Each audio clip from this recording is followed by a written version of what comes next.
Había soportado lo mejor que podía las 1000 insolencias de Fortunato. Pero cuando se atrevió a insultarme, juré que me vengaría. Vosotros que conocéis bien la naturaleza de mi alma, no pensaréis que articulé ninguna amenaza. A la larga me vería vengado. Estaba decidido a ello, pero excluyendo cualquier riesgo. No solamente debía castigar, sino castigar con impunidad. Un agravio no se repara cuando el castigo alcanza también al agraviado. Y tampoco queda reparado cuando el ofendido no se da a conocer al ofensor. Deberá entenderse que nunca, ni por palabras ni por hechos, había dado motivo a Fortunato para que dudase de mi buena voluntad. Continué, como era mi costumbre, prodigándole mis sonrisas, sin que él se diera cuenta de que tales sonrisas nacían entonces de la idea de su inmolación.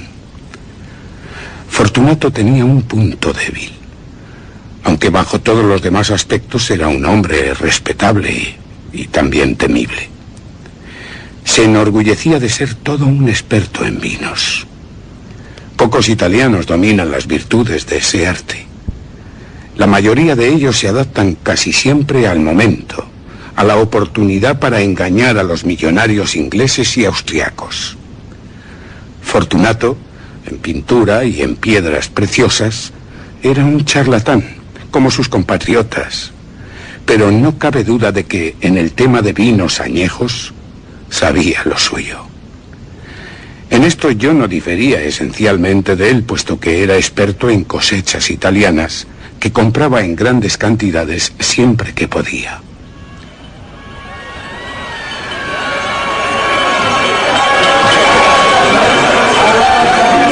Una tarde, ya a la hora del crepúsculo, cuando el carnaval alcanzaba su máxima locura, me encontré con Fortunato, que me saludó con gran cordialidad debido a que había bebido mucho.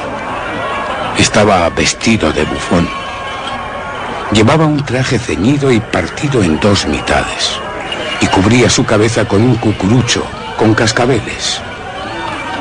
La verdad es que me alegré mucho de verle, tanto que me pareció que no sería capaz de dejar de estrecharle la mano. Ah, mi querido amigo, qué suerte haberte encontrado.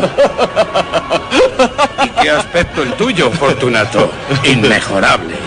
Y por cierto... ¿Sí? He recibido un barril de vino. Dicen que es amontillado, pero tengo mis dudas. No sé si lo es. ¿Cómo? ¿Un barril de amontillado? ¿Un barril, dices? No es posible. Y en pleno carnaval. Por eso tengo mis dudas de que lo sea, Fortunato. Y he sido lo bastante tonto como para pagarlo sin consultarte antes.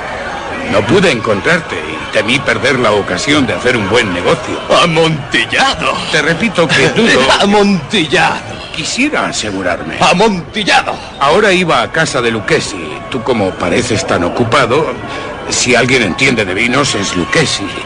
Él me dirá... ¿Lucchesi? Lucchesi es incapaz de distinguir entre un amontillado y un jerez. Pero hay tontos que, como catadores, pueden rivalizar contigo. ¿Conmigo? ¿Lucchesi? Anda, vamos ya. ¿A dónde? ¿A tu bodega? Oh, no, Fortunato, amigo mío. No está en mi ánimo el abusar de ti. Te veo disfrazado. Seguro que estás invitado. No estoy invitado. Así que vamos. Pero pareces acatarrado. Y en mi bodega hay una humedad insoportable. Hay salitre por todas partes, figúrate. No me importa. Vamos. Este catarro no es nada. Amontillado. Te han engañado. Y en cuanto a Lucchesi, repito, no distingue un jerez de un amontillado. Vamos. Fortunato me cogió del brazo mientras gruñía algo. Me puse un antifaz de seda negra y, envolviéndome en una capa, dejé que me arrastrara a mi palacio, a mi palazzo, como él decía. No había sirvientes en mi hogar. Todos celebraban el carnaval. Les había dicho que no regresaría hasta el amanecer, dejándoles bien claro que no deberían moverse del palacio. Bastan tales órdenes, como muy bien sé, para que hagan todo lo contrario en cuanto se les da a la espalda. Saqué 2 antorchas de sus soportes. Una se la entregué a Fortunato. Le dirigí a través de varias estancias hasta el vestíbulo que conducía a la bodega. Una larga escalera de caracol, rogándole que me siguiera con mucho cuidado. Y alcanzamos el suelo húmedo de las catacumbas de los Montresor. Fortunato caminaba con pasos tambaleantes, sonándole los cascabeles de su gorro. ¿Y el barril? Un poco más allá. Pero observa cómo brillan esas telarañas blancas en todas las paredes. ¿Telarañas? Se volvió hacia mí y miró mis ojos con los suyos. Eran como 2 bolas vidriosas preñadas de embriaguez. ¿Salitre? Sí, salitre, Fortunato. Pero dime, ¿desde cuándo tienes esa tos? El ataque de tos le impidió responderme al momento. No es nada, amigo. No es nada. Ven, vamos a regresar. Tu salud es lo primero. Eres rico, respetado, admirado, querido. Eres feliz, Fortunato, como también lo fui yo en otro tiempo. Se sentiría mucho tu pérdida, no la mía. No quiero ser responsable de que caigas enfermo. Por otra parte, Lucchesi... ¡Basta! Esta tos no es nada. No me matará. No moriré a causa de un resfriado. Solo el mencionarme a Lucchesi... Olvidemos a Lucchesi. Es cierto lo que dices de tu catarro. En verdad no es mi intención la de alarmarte, Fortunato, pero tienes que tener cuidado, mucho cuidado. Un trago de este Medoc nos protegerá de la humedad. Rompí el cuello de una botella que saqué de una larga hilera en el moho. Medoc, un magnífico vino de Burdeos. Sí. Llevó la botella a sus labios mirándome de soslayo. Se detuvo y con un gesto de familiaridad, sonando mucho sus cascabeles, me dijo: Esta bodega está en unas catacumbas, las de tu palazzo. Así que brindo a la salud de los que aquí reposan. Y porque tengas larga vida. Y tomándome del brazo, seguimos adelante. Estas catacumbas son enormes. Los Montresor fueron una gran familia y muy numerosa. No recuerdo vuestro blasón. Un gran pie humano de oro en campo de azur. El pie aplasta una serpiente rampante cuyos dientes se clavan en el talón. ¿Y la leyenda? Nemo me impune l'accessit. Nemo me impune l'accessit. Nadie me hostiga impunemente. Hermosa leyenda. Es de Escocia. Ya. El vino le brillaba en los ojos y los cascabeles le tintineaban. Mi propia imaginación empezó a acalorarse con el Medoc. Pasamos junto a muros de huesos apilados que alternaban con toneles y barriles hasta entrar en los más apartados rincones de las catacumbas. Otra vez me detuve y fui yo quien le cogió por el brazo, por encima del codo. ¿Qué ocurre? El salitre, Fortunato, va en aumento. Hasta cuelga de las bóvedas. Estamos bajo el lecho del río y las gotas de humedad caen entre los huesos. Demos la vuelta antes de que sea demasiado tarde. Lo digo por tu tos. Y yo te digo que no es nada. Sigamos. Pero antes, bebamos otro trago de Medoc. Rompí el cuello de una botella de De Greve. Dame. Se la está bebiendo de un trago. Y sus Sus ojos se iluminan con una luz brillante. Y ahora tira la botella. Y se echa a reír.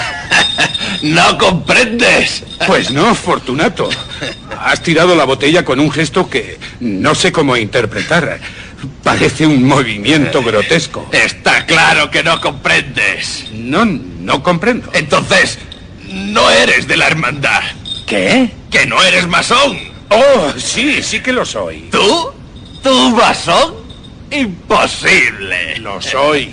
Muéstrame algo para que me lo pueda creer. Mira lo que tenía entre los pliegues de mi capa. Una paleta de albañil. ¿Bromeas?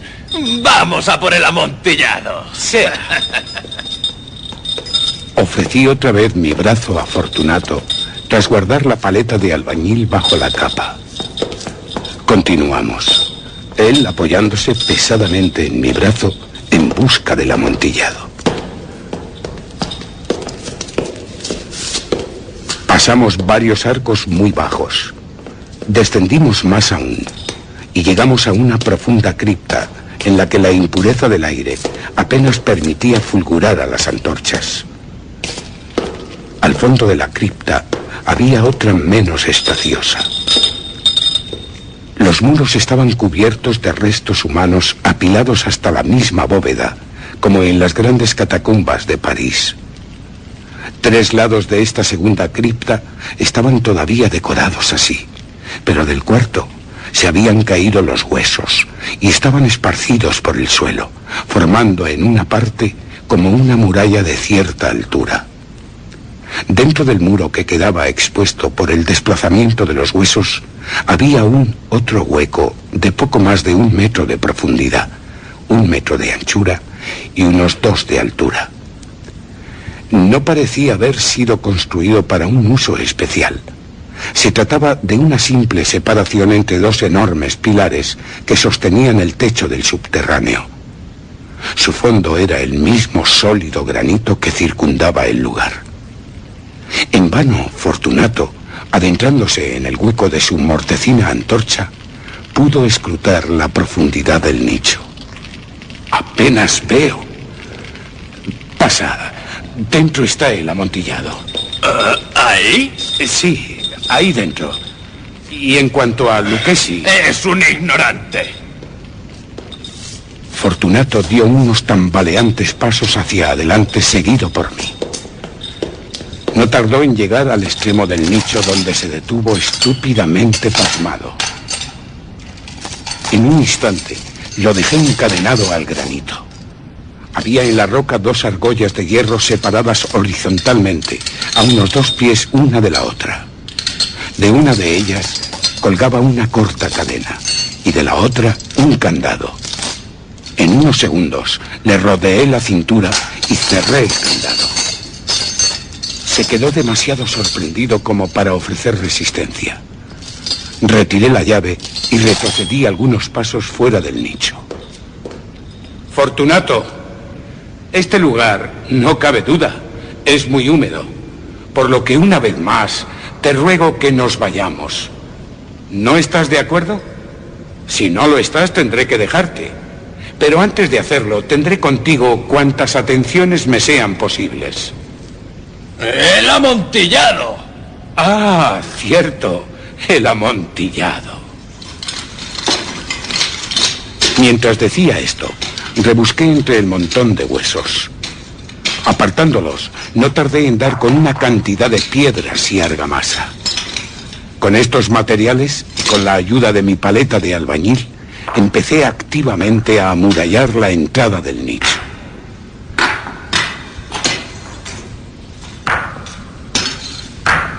Apenas había terminado la primera hilera de mampostería cuando descubrí que la borrachera de Fortunato se había disipado en gran parte.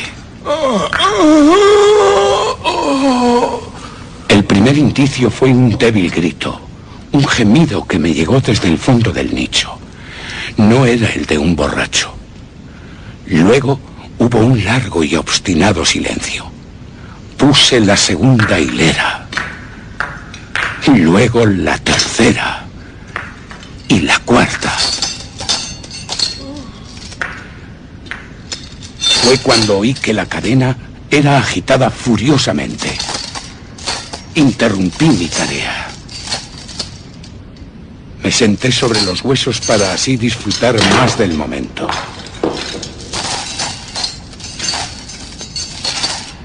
Cuando dejé de oír el metálico ruido, tomé de nuevo la paleta.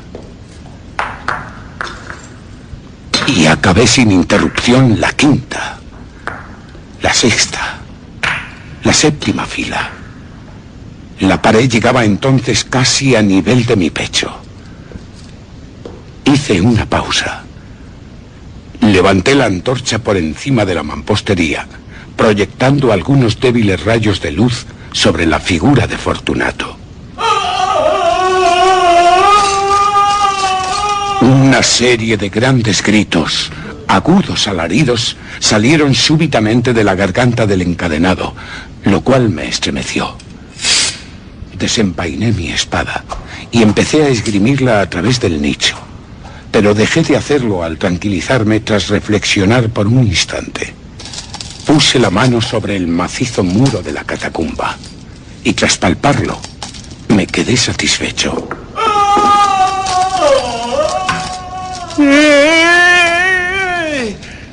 Repetí sus gritos, sus alaridos como si fuera el eco, por lo que aumentaron en volumen y fuerza, aunque superé a los suyos, hasta que Fortunato se cayó.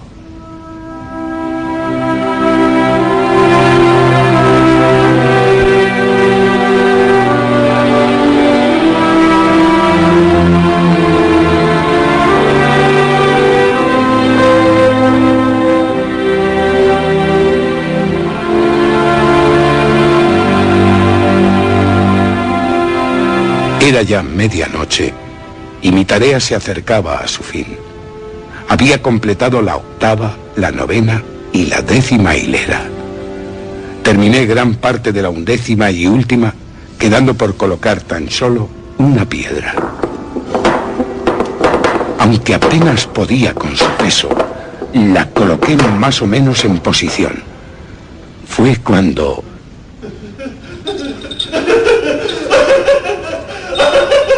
¡Fortunato! Esa risa me pone los pelos de punta. Una broma muy buena, amigo mío. Una broma excelente. Sí, de veras. Extraordinaria. Nos reiremos mucho cuando contemos que... Mientras tomamos el amontillado. ¿El amontillado? Sí. El amontillado. Pero... ¿no se está haciendo tarde? Nos estarán esperando en Palazzo, mi esposa y los demás. ¡Vámonos ya! ¡Sí! ¡Por el amor de Dios! No hubo respuesta a mis palabras. Me impacienté y grité. ¡Fortunato! ¡Fortunato! Tampoco hubo respuesta. Arrojé la antorcha por la abertura, dejándola caer dentro del nicho. No recibí otra respuesta que un repiqueteo de cascabeles. Sentí dolor en el corazón, sin duda a causa de la humedad de las catacumbas, y me apresuré a terminar mi trabajo. Hice un esfuerzo y ajusté la última piedra, cubriéndola con mortero. Contra la nueva mampostería, levanté la antigua muralla de osamentas.